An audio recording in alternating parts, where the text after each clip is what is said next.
Hello friends, મારું નામ doctor મોહિત માવાણી છે. આજે આપણે વાત કરી રહ્યા છીએ ઘૂંટણના દુખાવા વિશે.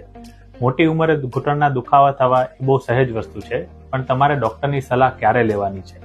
ઘૂંટણના દુખાવામાં જો તમને આમાંથી કોઈ પણ લક્ષણો દેખાય તો તમારે ડૉક્ટરને બતાવવાની જરૂર છે. જેમ કે આખો દિવસ દુખાવો રહ્યો, ચાલવામાં દુખવું, સીડી ચડ ઉતર કરવામાં દુખવું, બેસીને ઊભા થવામાં દુખાવો થાય ત્યારે તમારે ડૉક્ટરને ફરજિયાત બતાવવાનું થશે. કેમ કે આ એક પ્રકારે તમારા ઘસારાની શરૂઆત હોઈ શકે છે. ઘસારામાં પણ અલગ અલગ રીતના ટ્રીટમેન્ટો આવતી હોય છે. જેમ કે શરૂઆતનો ઘસારો હોય તો જેમાં દવા, કસરત અને શેક આ બધી વસ્તુઓ આપણે આપતા હોઈએ છીએ.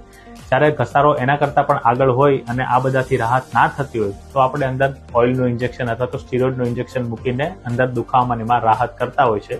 અને જ્યારે ઘૂંટણનો દુખાવો અને ઘસારો અસહ્ય લેવલે પહોંચી જાય ત્યારે આપણે એને ઓપરેશન કરાવવાની પણ જરૂર પડતી હોય છે, જેમાં ની રિપ્લેસમેન્ટની મદદથી આપણે એને આરામને એવું બધું આપી શકીએ છીએ.